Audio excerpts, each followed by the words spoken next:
Assalamualaikum warahmatullahi wabarakatuh.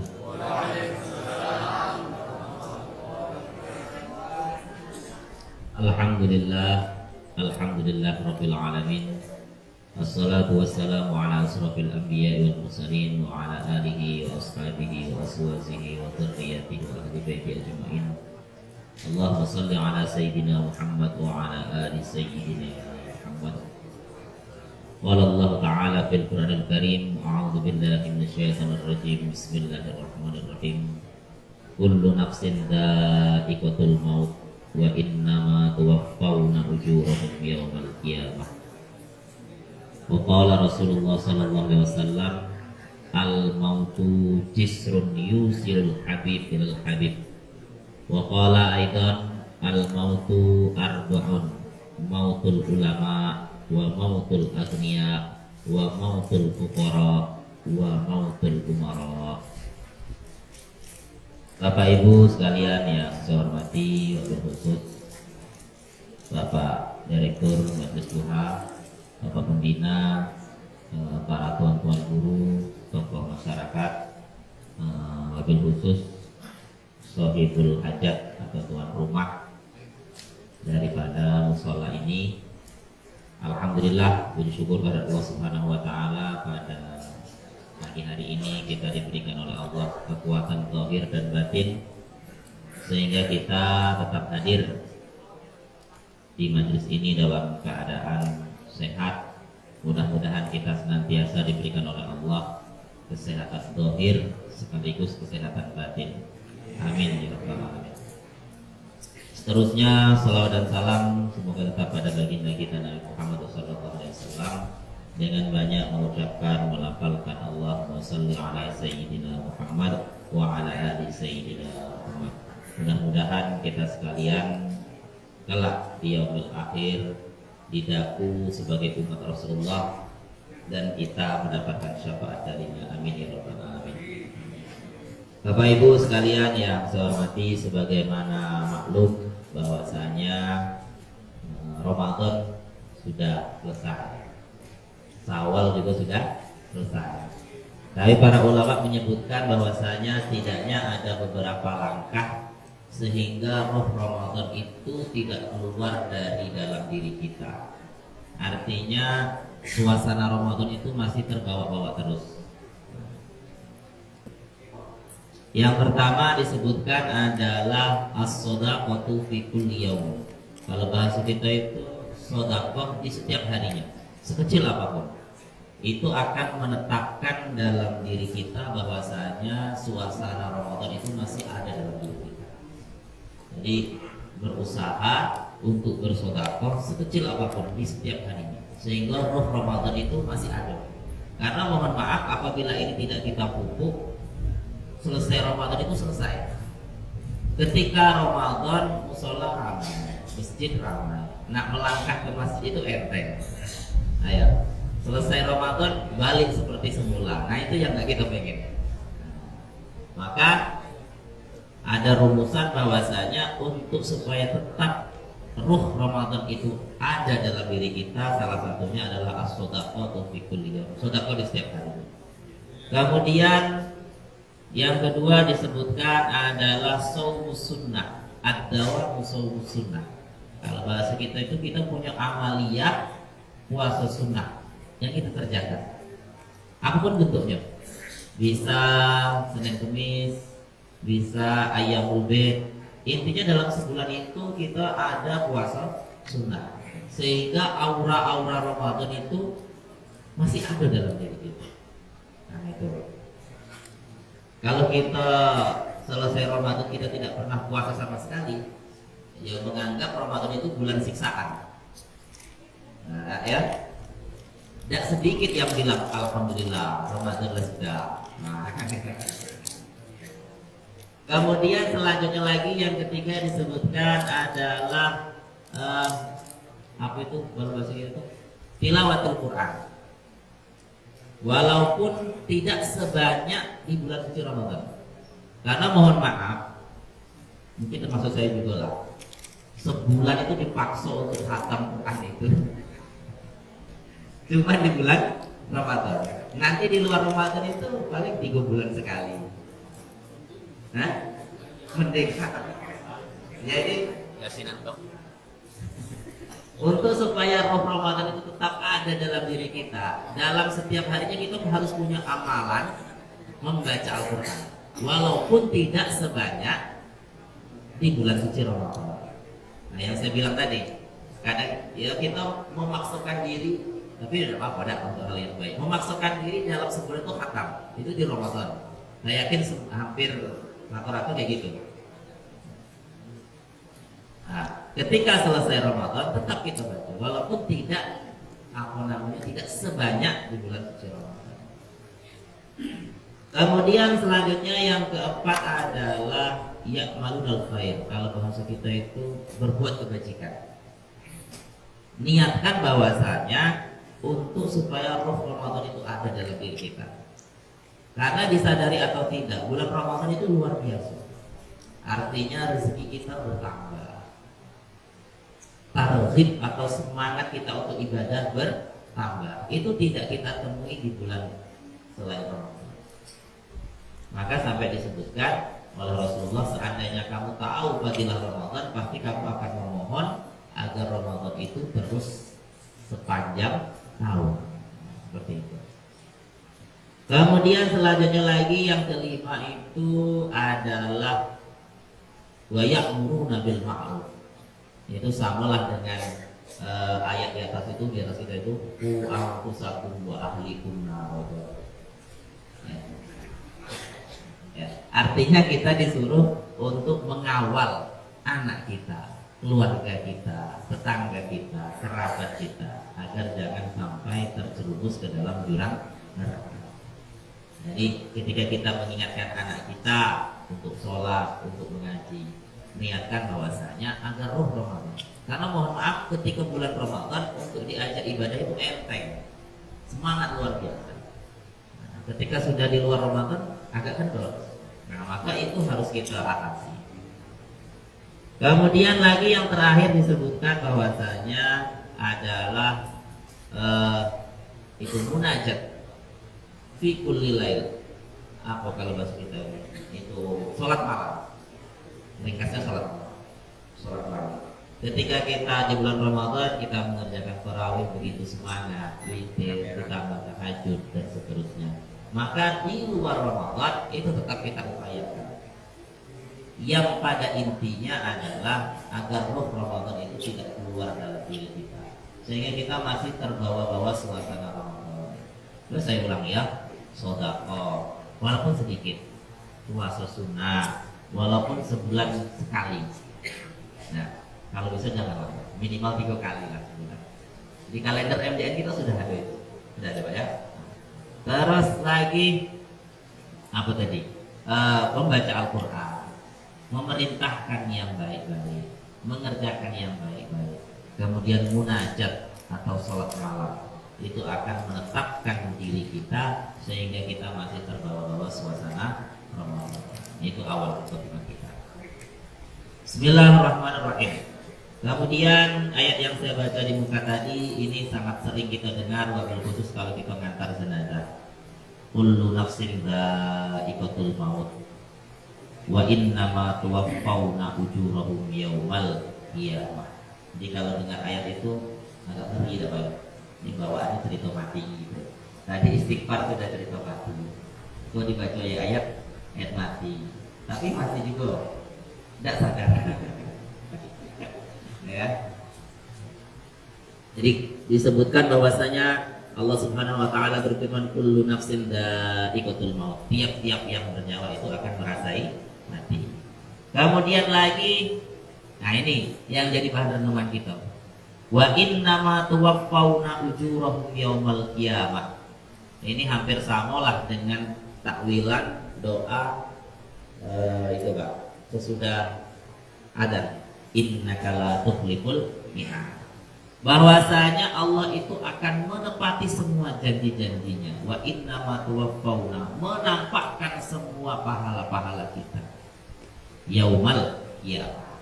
Nanti di hari kiamat baru nampak seberapa besar pahala untuk kita.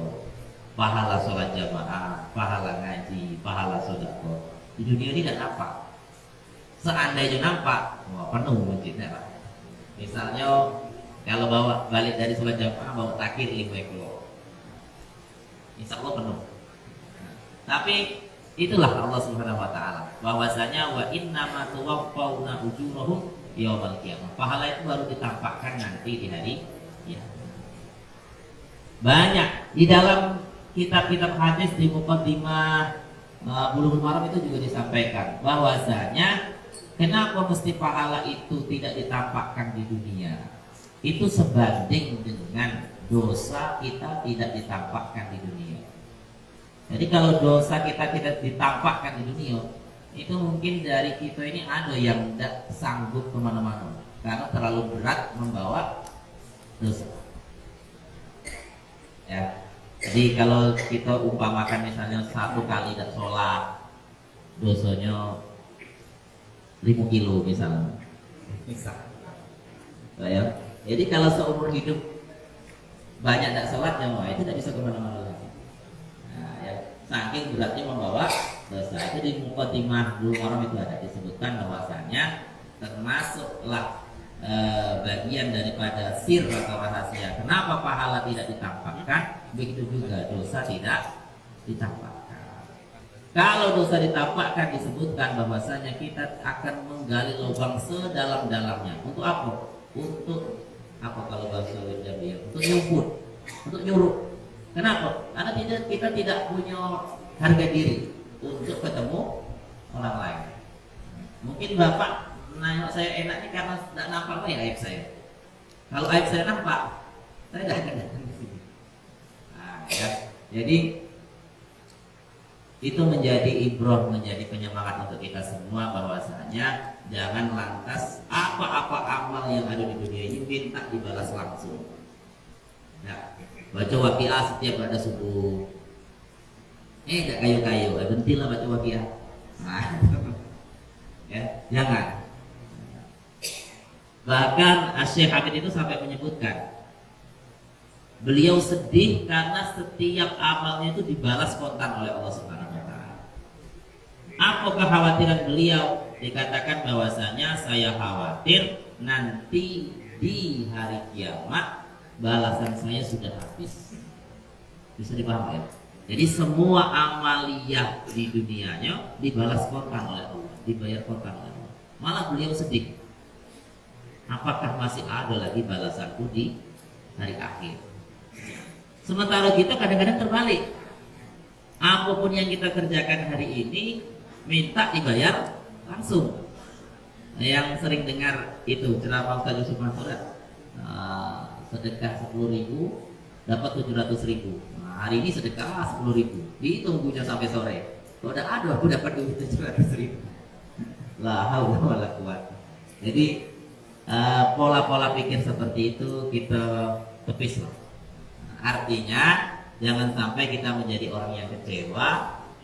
Semua amal kita dibalas langsung oleh Allah sehingga nanti di yaumil akhir kita sudah habis, sudah kosong. Jadi baca waqiah itu ya baik, tapi ingat tujuan utamanya adalah meminta ganjaran atau pahala nanti di yaumil akhir. Adapun kenikmatan dunia, kemurahan rezeki itu bonus dari Allah Subhanahu wa taala.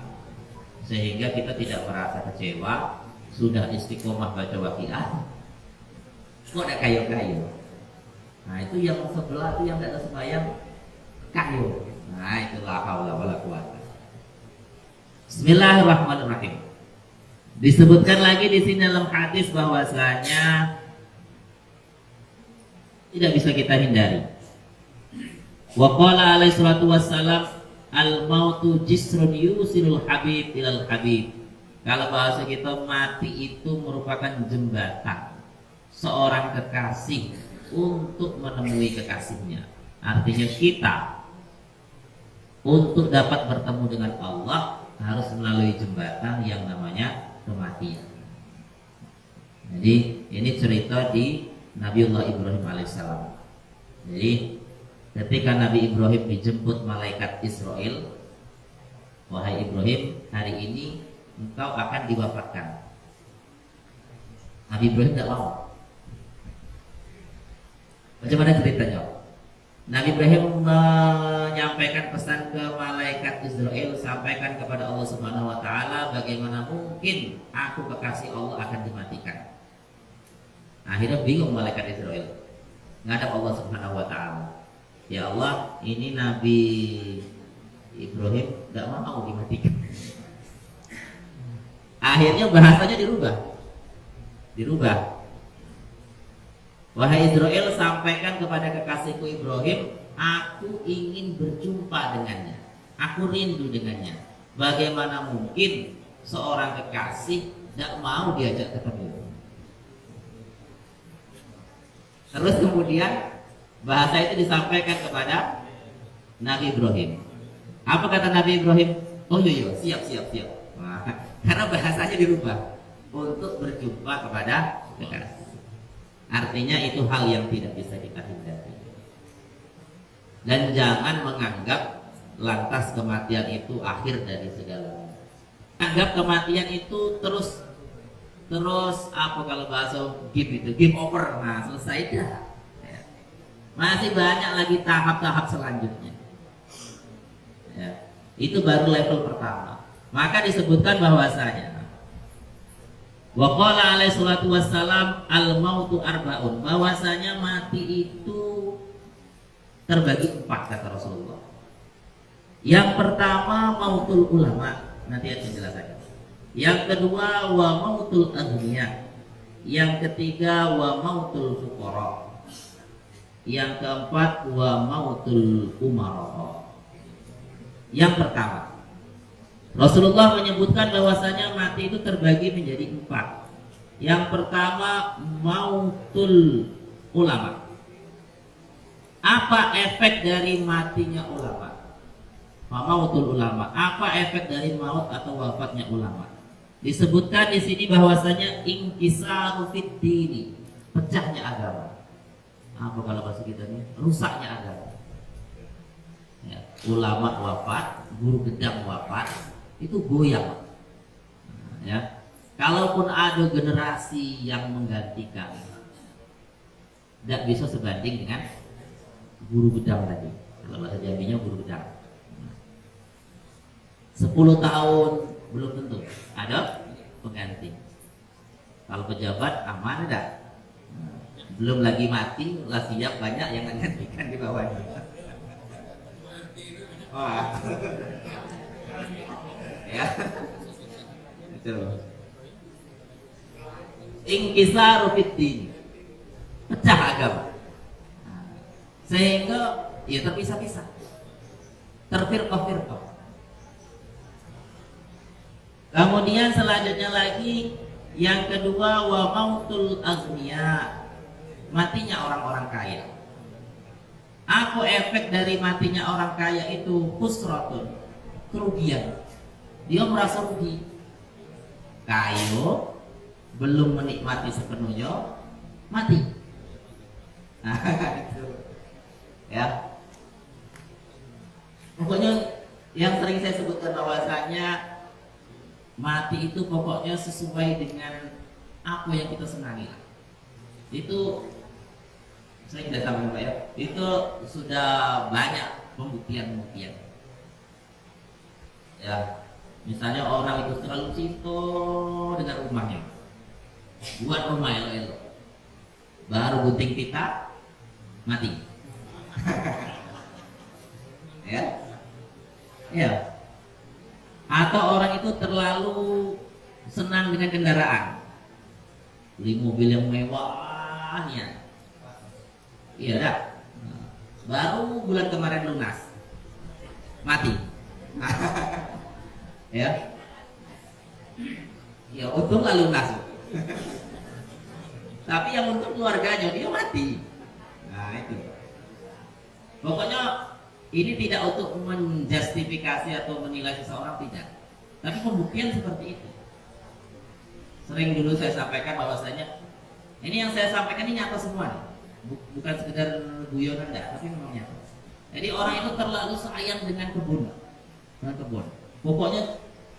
Pokoknya cinta luar biasa dengan kebun itu. sehingga matinya ya di kebun itu, Pak. Jadi tidak saya sebutkan namanya, itu melanggar kode etik kita. Ini untuk ibroh gitu. Jadi apa namanya, sudah sepuh Pak, sudah sepuh, sudah tua. Jadi dia itu deres, entah dia punya apa namanya itu jantung tahap gelunding Pak. Jadi kebetulan kebunnya itu agak jurang, ini gelunding. Sampai sore baru, karena sore itu misalnya jam 5 dia balik biasanya, sampai maghrib dia balik-balik, dicari, sudah gelunding di parit kebun. Memang sehari-harinya riwayat atau tetangganya pun menyaksikan. Pokoknya udah adu hari tanpa kebun itu. Nah, saya tidak ngancam. Artinya adalah bahwasanya bagaimana caranya. Nah, kita itu menumbuhkan hal-hal yang baik, itulah yang kita senangi. Sehingga kalaupun kita mati dalam keadaan yang demikian. Nah, itu maksud saya. Ya. Sejarah yang baik-baik juga dong. Misalnya seperti contoh adalah Sayyidina Utsman bin Affan. Beliau itu orang paling senang puasa sunnah dengan baca Quran. Sehingga dalam riwayat beliau wafat dalam keadaan yang dua itu, dalam keadaan puasa serta membaca Al-Quran. Ditikam oleh orang munafik. Itu. Jadi sejarah yang baik juga dong. Nah, ya. Tapi yang tidak baik juga banyak. Nah, ya. Diajak pergi ke pengajian, nah sayang rumah ditinggal lagi Pak. Ada terpeleset di kamar mandi. Inna lillahi. Banyak kan cerita orang mati di kamar mandi sekarang. Nah itu ya. Naudzubillahi min dzalik. Sudah. Bismillahirrahmanirrahim. Saya lanjutkan hadisnya bahwasanya al-haqqul muslim 'alal muslim. Nih. Al-haqqul muslim 'alal muslim. Bahwasanya hak muslim atas muslim yang lainnya itu khamsatun, itu 5. Ini simpel, sederhana, tapi mudah-mudahan kita bisa mengamalkan. Al-haqqul muslim 'alal muslim. Bahwasanya hak muslim atas muslim itu ada 5. Yang pertama raddus salam, yaitu menjawab salam. Maklum ya, menjawab salam. Artinya apabila ada orang yang mengucapkan salam assalamualaikum, maka kita yang mendengar wajib menjawab waalaikumsalam. Dulu sudah pernah saya sampaikan di sini dulu kalau tidak salah. Sampai kita masuk rumah kosong sekalipun masih disuruh mengucapkan salam. Masalahnya beda. Misalnya rumah kosong kita nak nempati kontrakan yang lama kosong. Ya, kita beli rumah jadi yang tidak berpenghuni.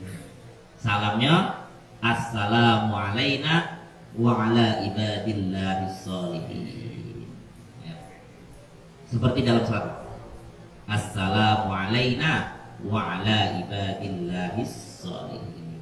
Tidak usah nyebut assalamualaikum. Nanti ada yang jawab. Ya. Rumah lah 10 tahun tidak ditunggu. Mau buka pintu, assalamualaikum. Mana yang jawab dari atas? Waalaikumsalam. Tidak jadi masuk. Jadi assalamu alaina wa ala ibadillahis sholihin. Itu ketika kita masuk rumah kosong. Sampai masuk ke kuburan masih disuruh mengucapkan salam. Memang banyak riwayat atau tata caranya, tapi setidaknya yang paling sederhana yang saya ajarkan adalah assalamualaikum ya ahlal kubur. Udah cukup lah. Tidak usah nunggu dijawab gitu ya. Akhirnya kita nyebut assalamualaikum ya ahlal kubur, tidak ada dijawab. Nah, kalau dijawab malah ada jadi biasa. Assalamualaikum ya ahlal kubur. Sampai sebegitu mulianya salam. Sampai disebutkan sarikus salam itu boleh. Sarikus salam itu kalau bahasa sederhananya mencuri salam. Jadi saya contohkan misalnya ada tamu, nak bertamu ke rumah sebelah.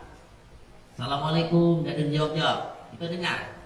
Itu kita boleh mencurinya. Mencuri kalau bahasa kitabnya sarikus salam. Jadi kita boleh menjawab waalaikumsalam, walaupun salam tadi sebetulnya bukan ditujukan untuk kita. Nah, ini kemudian yang terakhir adalah apabila kita dikasih salam oleh orang kafir. Ini agak berat nih. Jadi kalau dalam kitabnya itu disebutkan cara membalasnya adalah waalaikumsalam. Lamnya hilang. Nah, kadang-kadang dia ngerti juga loh. Wah, ya pulang doain kau baik, kau doain aku udah baik. Karena kalau assalamualaikum itu terjemahnya adalah keselamatan untuk kalian. Kalau waalaikumsalam celaka untuk kamu. Nah, itu. Lamnya hilang. Karena kenapa mesti demikian? Karena mohon maaf, kadang-kadang apabila ada orang kafir yang ngasih salam ke kita itu sifatnya itu tidak penghormatan tapi ngejek. Apa? Mencemooh. Nah, kalau misalnya ini yang pembuktian, adalah segerombolan pemuda yang tidak jelas ngumpul-ngumpul di perempatan, di jembatan, ya.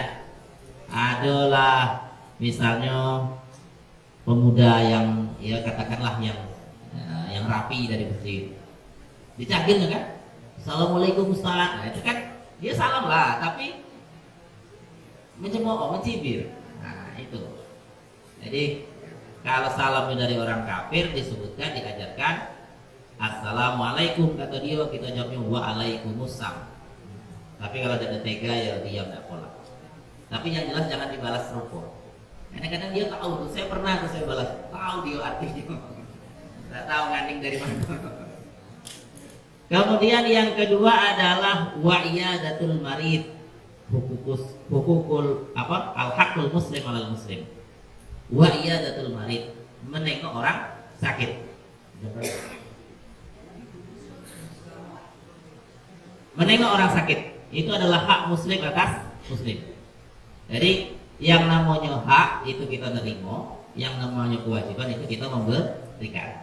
Jadi tujuan daripada iyadatul marid atau menengok orang sakit itu adalah mendoakannya, itu yang utama.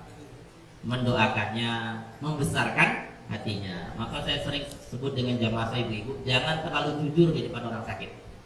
Saya ulangi ya. Jangan terlalu jujur di depan orang sakit. Nah, kita nengok tetangga kita yang napasnya sudah ngos-ngosan, kita nyebut pula, dulu aku kemarin macam inilah, itu hari cuma walaupun yang kita bilang itu jujur, tapi jangan ya. Ya karena itu apa kalau bahasa Jambi ngecik hati.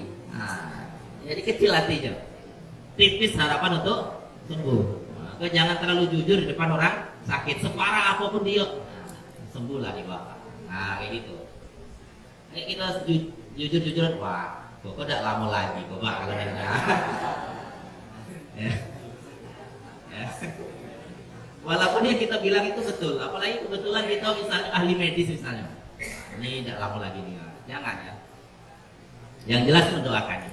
Kemudian selanjutnya lagi, kalau memang ada yang bisa kita bantu, kita bantu.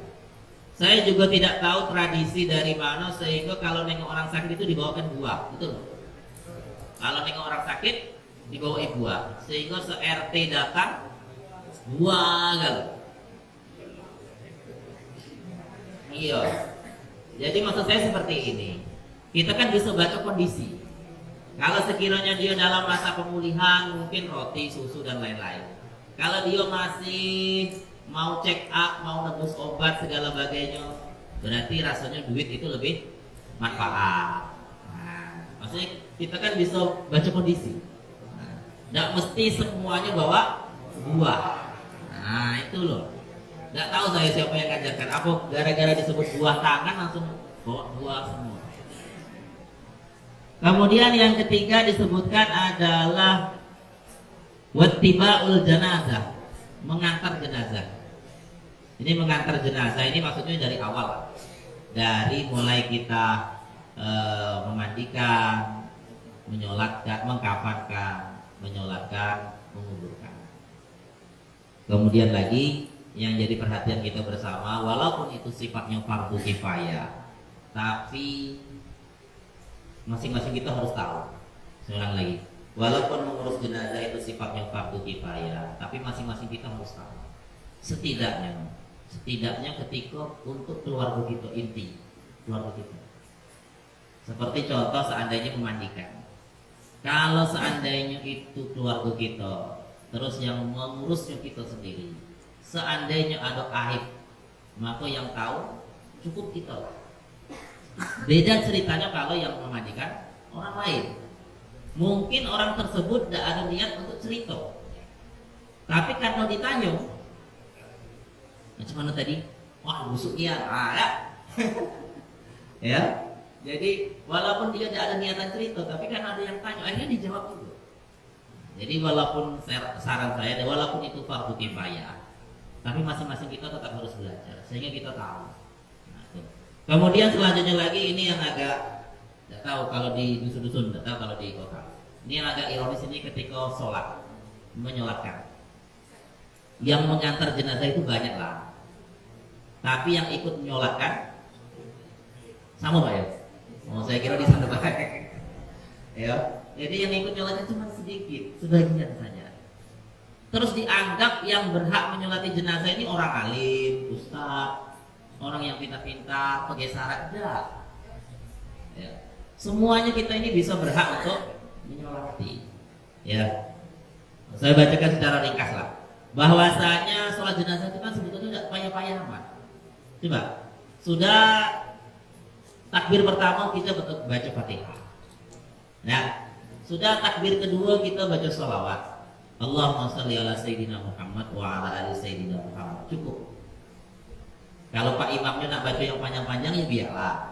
Nah, untuk kita yang awam itu sudah cukup. Allahumma sholli ala sayyidina Muhammad wa ala ali sayyidina Muhammad. Takbir ketiga, kalau dia laki-laki, Allahumma ghafir lahu warhamhu wa'afi wa'fu anhu. Nah, kalau dia perempuan, Allahumma ghafir laha warhamha wa'afiha wa'fu anha. Cukup. Kalau nak sampai yang panjang-panjang ya boleh. Nah, ya. Kalau Pak Imamnya nak panjang-panjang silakan. Tapi untuk kita yang awam, yang seandainya tidak banyak yang kita hafal itu sudah cukup. Kemudian yang keempat, takbir keempat, Allahumma la tahrimna ajrohu wa la taftinna baddahu waghfir lana wa lahu. Seandainya dia perempuan, Allahumma ghafir laha warhamha wa'afiha wa'fu anha. Cukup. Dan itu salam. Maaf kalau selesai. Kadang-kadang kita itu berpikir, biar sampai yang lewat jenazah. Nah, kita juga ada kewajiban kita fardu kifayah untuk kita ikut tetap menyolati. Maka ketika kita mengantar jenazah, jangan cuma sebatas pintu masjid. Nah, ya kita ikutlah menyolati, ikutlah menguburkan. Kemudian selanjutnya lagi, mohon maaf kalau ini seandainya jadi kritik. Kalau kita baca riwayat, itu kan Rasulullah enggan untuk menyolatkan orang yang masih memiliki hutang. Pernah dengar itu tidak? Bahwasanya Rasulullah enggan untuk menyolatkan orang yang masih memiliki hutang. Sehingga solusinya adalah ketika dia keluar dari pintu rumah, biasanya dipamitkan atau istilahnya dipamitkan. Nah, di muka pintu itu. Nah, saat itulah saat yang paling tepat untuk menyebutkan masalah utang piutang.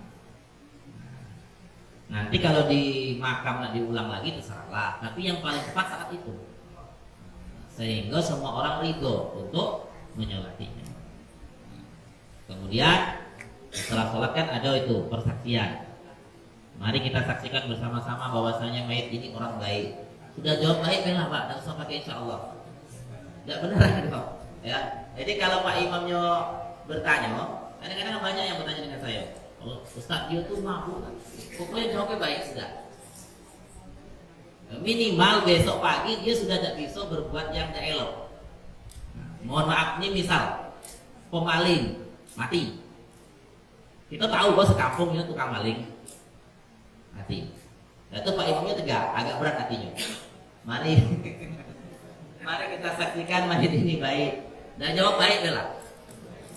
Ya. Apa? Minimal besok malam kampung kita aman karena dia sudah mati. Nah itu be, ya. Jadi jangan usah pikir, insya Allah baik. Ada lagi yang bertanya, Pak Dio itu ahli maksiat, tapi akhir hayatnya mengucapkan la ilaha illallah. Nah itu malah jadi pertanyaan besar untuk saya. Bagaimana mungkin yang seseorang dianggap ahli maksiat di lingkungannya, tapi di akhir kalamnya dia sanggup mengucapkan la ilaha illallah. Bisa jadi itu sir rahasia yang tidak kita tahu. Apa amaliyahnya? Atau pandangan kita yang salah kepada orang tersebut. Ini saya bacakan riwayat. Mudah-mudahan lama. Jadi seperti ini. Di zaman Nabiullah Musa alaihissalam, ini orang ini pekerja keras. Katakanlah kalau kita di bulian ini seharinya dia dapat duit 500.000. Jadi duit ini ditanyakan kepada istrinya, berapa konsumsi harian kita? Katakanlah 100.000. Jadi yang 400.000 ini untuk beli tuak. Ini boleh percaya boleh tidak. Di kitab Usturiyah, tafsir Yasin Hamami. Di tafsir Yasin Hamami ya ada di Usturiyah. Jadi ketika dia dapat katakanlah 500.000 dalam sehari, yang 100.000 untuk nafkah keluarganya, yang 400.000 untuk borong tua. Tujuannya satu, supaya di kampung itu tidak ada pemuda yang mabuk. Karena sudah diborong dia, sampai ke rumah dibuang di toilet, di kloset. Itulah amalia dia sepanjang hidup dia. Sehingga orang kampungnya nganggap tukang mabuk, pemborong tua. Walhasil di saat dia wafat, tidak ada yang ngurus. Kemudian Nabi Musa beserta rombongan datang ke situ, kami dapat wahyu. Mana rumahnya si fulan ini? Jadi kata orang-orang situ, untuk apa nak nemui dia? Itu sudah mati, sudah ada yang ngurus. Karena dia tukang borong tua, tukang mabuk. Ditanyakanlah kepada istrinya, wahai fulanah, apa amalia suamimu sehingga seperti ini? Aku diutus oleh Allah Subhanahu wa taala untuk mengurus jenazahnya sampai selesai. Maka singkat cerita adalah diceritakan. Jadi suamiku itu amalannya adalah sehari dia dapat katakanlah hasil kerja 500.000, 100.000-nya untuk nafkah, 400.000-nya untuk membeli khamar. Itulah amaliah dia setiap hari. Tujuannya adalah supaya di kampung ini tidak ada pemabuk. Tua sudah habis diborong. Sehingga di akhir ajalnya dia dengan khusyuk mengucapkan la ilaha illallah Muhammadur Rasulullah. Nah maka jangan kita menilai orang dari dari kissingnya, dari luar. Kemudian saya tutup yang terakhir. Wa ijabatut dakwah, masih ada dua lagi. Wa ijabatut dakwah, memenuhi undangan. Ini yang paling sulit. Karena kadang-kadang undangan itu datang 4, 5, tidak, kalau itu standar serempak. Mana yang didulukan? Ya yang dulu. Kemudian dalam kitab-kitab akhlak disebutkan pilih yang fakir, pilih yang miskin. Kenapa? Karena yang fakir ini kalau bahasa Jambinya itu mudah ibu hati. Yalah, pada sih mentang-mentang aku miskin tidak ada yang datang. Nah, itu. Jadi disuruh pilih yang fakir. Kemudian yang terakhir, yang kelima, watas mitul atis, mendoakan orang bersin. Seorang lagi, ada 5 hak muslim atas muslim yang lainnya. 1 menjawab salam, 2 menengok orang sakit, 3 mengantar jenazah, 4 memenuhi undangan, 5 mendoakan orang bersih. Kalau dia memuji Allah, saya ulang lagi, kalau dia memuji Allah. Jadi ada orang bersin, dia mengucap alhamdulillah. Kalau dia laki-laki kita doakan yarhamukallah. Kalau dia perempuan kita doakan yarhamukillah. Tapi syaratnya dia memuji Allah. Ketika dia diam, kita tidak perlu doakan. Ada orang bersin, dia diam, ya sudahlah.